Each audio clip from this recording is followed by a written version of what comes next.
আসসালামু আলাইকুম। আমি আছি আপনাদের সাথে রনি জাহান। তো আজকে একটি ইন্ডিকেটর নিয়ে কথা বলবো। ইন্ডিকেটর বলতে গেলে সেশনের জন্য যে ইন্ডিকেটর আর কি। এমনিতে নর্মালি কোনো ইন্ডিকেটর আমি ইউজ করি না। এমএসআই, হ্যাঁ, বা এই টাইপের যত ইন্ডিকেটর আছে এগুলাতে আমি ট্রাস্ট করি না আর কি। হ্যাঁ, আমার মার্কেট অ্যানালাইসিস একদমই ভিন্ন। আইসিটি উপর ভিত্তি করেই আমার মার্কেট অ্যানালাইসিস আর কি। তো এখন এই আসলে সেশনের যে ইন্ডিকেটর এটা অবশ্যই তো আমাদের দরকার, কারণ আমাদের টাইমটা তো বুঝতে হবে যে কোন টাইমে কোন সেশন কোনটা, কোন টাইমে কোন কিল জোন চলে। ঠিক আছে, এটা তো আমাদের অবশ্যই মানে সহজে বোঝার জন্য ইন্ডিকেটর ইউজ করতে হবে, তাই না? আচ্ছা, তো আমরা আজকে ইন্ডিকেটরের একটা সেটিং আর আমি মূলত কিল জোনের জন্য যে টাইমগুলো ইউজ করি আপনাদেরকে দেখাবো। আর আমার চার্টে দেখতে পারতেছেন যে এই যে এখানে যে Asia session, London session, new York session, ঠিক আছে, এইগুলা মূলত আমি ইন্ডিকেটর ইউজ করছি। ঠিক আছে, যেমন এটা যদি অফ করে দিই, ইন্ডিকেটর যদি অফ করে দিই, দেখেন এগুলো কিন্তু চলে যাবে। দেখলেন চলে গেল। তো এখন যদি চলে যায় তাহলে আমি তো মানে টাইমটা আমার এইভাবে দেখতে হবে যে এইভাবে অনেক মানে পেইন হয়ে যাবে আসলে দেখাটা। ঠিক আছে, যে এই যে কখন কিলজন শুরু হবে, কখন কখন। এখন যদি আমার ইন্ডিকেটর থাকে, অন করা থাকে ইন্ডিকেটর, যদি আমার ওইভাবে সেটিং করা থাকে, তখন দেখেন আমি কিন্তু সুন্দরভাবে বুঝতে পারতেছি। হ্যাঁ, আর ইন্ডিকেটরে অনেক সেটিং আছে, মূলত টাইমটা কারেক্ট করতে হবে। তারপরে এই এখানে দেখেন মানে আমার যে সেটআপটা, মানে আমার যে মানে এটা আমার পছন্দ মতো করা। এমনিতে এখানে বক্স থাকবে বা অন্যরকম কালার থাকবে আর কি, যেটা আপনারা ক্যান্ডেলগুলো ভালোভাবে দেখতে পারবেন না, কিন্তু আমি সহজে দেখার জন্য আমি এই সেটিংটা আমি মূলত পছন্দ করি। এটা আমি অনেক আগে থেকে এইভাবে ইউজ করি আর কি। ঠিক আছে, আচ্ছা। তো যাই হোক, এটা ইন্ডিকেটর কিভাবে কি অ্যাড করবেন এটা আপনাদের আমি বলতেছি। ঠিক আছে, আপনারা আমার সাথে থাকেন। আর আগের একটা ভিডিও মানে আপলোড হয়েছে, এটা হইলো আপনার এই মানে কিলজোনের যে টাইম, ফরেক্স মার্কেটের যে কিলজোনের টাইম, এটা মানে আসলে কারেক্ট করার জন্য মানে কোন ওয়েবসাইট ফলো করতে হবে। ঠিক আছে, এটা এই বিষয়ে ভিডিও আছে, আপনারা একটু আমার ইতে চ্যানেলে দেখবেন, তাহলে পাবেন আর কি, যদি আপনাদের জানতে হয়। ঠিক আছে, কারণ দেখা গেল যে এই শীতকালীন সময়ে মানে টাইমটা চেঞ্জ হয়, তারপরে যখন গ্রীষ্মের টাইম থাকে তখন টাইমটা চেঞ্জ হয়, 1 ঘন্টা আগে পিছে করে আর কি। তো এটা আপনাদের জানা উচিত। আর যদি না জানেন তাহলে অনেক গন্ডগোল হবে আর কি আপনাদের ট্রেডিং ট্রেডিং বিষয়ে। ঠিক আছে, তো আপনারা এখানে সার্চ করবেন, এই যে আমি এখানে এই যে ইন্ডিকেটর লেখা দেখেন, এই যে ইন্ডিকেটর ইন্ডিকেটর, হ্যাঁ। তো এখানে আমি ঢুকছি, ঢোকার পরে এখানে আমি লিখবো FX market session, F x market session. এই যে আমি এটা স্টার মার্ক করে রাখছিলাম সেই জন্য আগে আছে। তো আপনারা এটা সার্চ করবেন, সার্চ করার পরে শুধু অনেক এফএক্স এই মার্কেট সেশনই লেখা থাকবে, কিন্তু আপনারা এখানে দেখেন এই যে বৈটকি লেখা, বৈটকি। ঠিক আছে, এখানে এই 11.2 কে মানে মানে এ আছে আর কি, ইউজার আছে। তো আপনারা এটা সিলেক্ট করবেন, মানে আমার মতো করে যদি আপনারা সেটিং করতে চান, আমার ভিউটা যদি আপনাদের পছন্দ হয়, তাহলে এটাই সিলেক্ট করতে হবে। আর আমি এটা অনেক আগে থেকে ইউজ করি।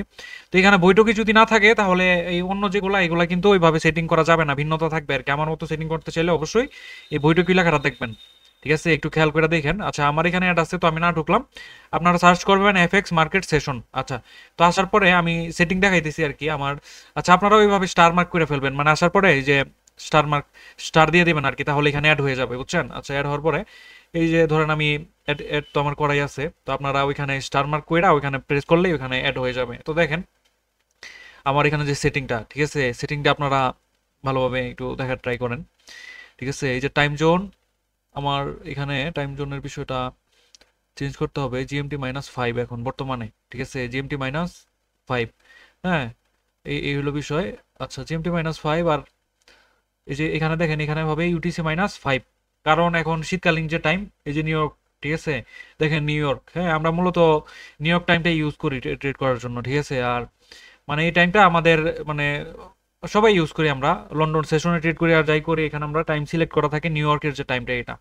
তো এটা ইউটিসি-4 ছিল ওই গ্রীষ্মকালের সময়, এখন শীতকাল তো টাইম চেঞ্জ হয়। তো এই জন্য আমার যে ইন্ডিকেটর এখানে আমি এই চেঞ্জ করে নিলাম। হ্যাঁ, আচ্ছা, যাই হোক, সরি। আচ্ছা, তো জিএমটি-5 চেঞ্জ করা হইলো। এই যে এখানে হিস্টোরি, মানে আপনারা কত দিনের হিস্টোরি দেখতে চান, মানে ধরেন এই আপনার এই কয় দিনের জন্যই হবে আর কি, এটা আপনাদের 3টা সেশন দেখাবে, এটা আমি সিলেক্ট করলাম আর কি এখানে। আচ্ছা, সেশন অন এশিয়া নাম দিবেন আর কি, মানে এখানে আপনার নাম দিতে হবে, এখানে নিউ ইয়র্কও দিতে পারেন, লন্ডনও দিতে পারেন। তো আমি এশিয়াটা আগেই দিছি। এই যে এশিয়া, তারপরে কালার কিভাবে কি দিছি দেখেন, কালার চেঞ্জ করার অপশন আছে এখানে। ঠিক আছে, আমি ওইভাবেই নিজের পছন্দ মতো দেওয়া। তারপরে দেখেন এখানে 19টা থেকে 12টা পর্যন্ত। আচ্ছা, তারপরে লন্ডন, দেখেন এখানেও কালার চয়েস করার অপশন আছে, যেমন এখানে কালার দিছি দেখা দেখেন এই যে ওইখানে ওইভাবে হয়েছে আর কি। তো 3টা থেকে 4টা। হুম, নিউ ইয়র্ক 8টা থেকে 12টা, ঠিক আছে। নিউ ইয়র্কে আমরা 12টার পরে ট্রেড করি না। আচ্ছা, তো আরো যদি অ্যাড করতে চান, যেমন এই যে আপনার, হ্যাঁ, এই লন্ডন, লন্ডন ক্লোজ আছে, তো ওই টাইমে ট্রেড করি না, সেই জন্য অ্যাড করছি না আর কি। হ্যাঁ, আচ্ছা, তো আমার মতো সেটিংটা করতে গেলে যেমন এই যে এখানে হবে না, একদম পুরা মানে ক্যান্ডেল শার্প ভাবে দেখা যাবে, এইভাবে যদি চান তাহলে আমার মতো কইরা এই সেটিং গুলো কইরা নিতে হবে আর কি, বুঝছেন। আর যদি মানে এই সেটিং গুলো না করা থাকে, আপনারা প্রথম অবস্থায় অন করলে দেখবেন যে এখানে মানে অন্যরকম বক্স হয়ে আছে আর কি, যেটা আপনাদের অনেক প্রবলেম লাগতে পারে। তো আমার মতো করতে চাইলে এটা ভিডিওটা একটু এইভাবে মনে করেন যে স্টপ কইরা কইরা আপনারা দেখা মানে এই সেটিং গুলো কইরা নেবেন। এখানে অনেক সেটিংই করছি আমি, ঠিক আছে, আমার নিজের পছন্দ মতো সেটিং আমি করছি, ঠিক আছে। তো আপনারা দেখবেন যেটা যেটা আপনাদের যেভাবে ভালো লাগে, এই হলো বিষয় আর কি। হ্যাঁ, তো যাই হোক, আপনারা সেশন অনুযায়ী সবসময় ট্রেড করবেন। হ্যাঁ, আর কোন কোন পেয়ারগুলোতে কোন সেশনে ভালো মানে মুভ আসে, এটা আমি পরবর্তী ভিডিও নিয়ে আসবো। ওইটা একটু লং প্রসেস, মানে অনেক কিছু বলতে হবে। তো আমি পরবর্তী ভিডিওতে আমি এই যে ধরেন এশিয়া সেশনে কোন পেয়ারগুলা আসলে কাজ করবে ভালো, ঠিক আছে, বা লন্ডন সেশনে কোন পেয়ার, নিউ ইয়র্ক সেশনে কোন পেয়ার, ঠিক আছে, তো এইগুলা বিষয়ে আমি ভিডিও আনবো, সমস্যা নাই। আমার চ্যানেলটা সাবস্ক্রাইব করে আমার সাথে থাকেন, আমি যাতে ভিডিও আপলোড দিলে আপনারা দেখতে পারেন আর কি, বুঝছেন। তো যাই হোক, সবাই ভালো থাকবেন, আশা করি বুঝতে পারছেন, ঠিক আছে। যদি না বুঝেন আমার কমেন্ট করবেন। আর পরবর্তীতে অনেক ভালো কিছু নিয়ে আসার চিন্তা ভাবনা আছে। আমি আগে বেসিক যে ব্যাপারগুলো আপনাদেরকে ক্লিয়ার করতেছি আর কি, পরে সবগুলো একসাথে একসাথে আমি দেখাবো কিভাবে কি সবগুলা মার্চ করতে হয়। তো যাই হোক, দোয়া রাখবেন। তো আজকে এই পর্যন্তই।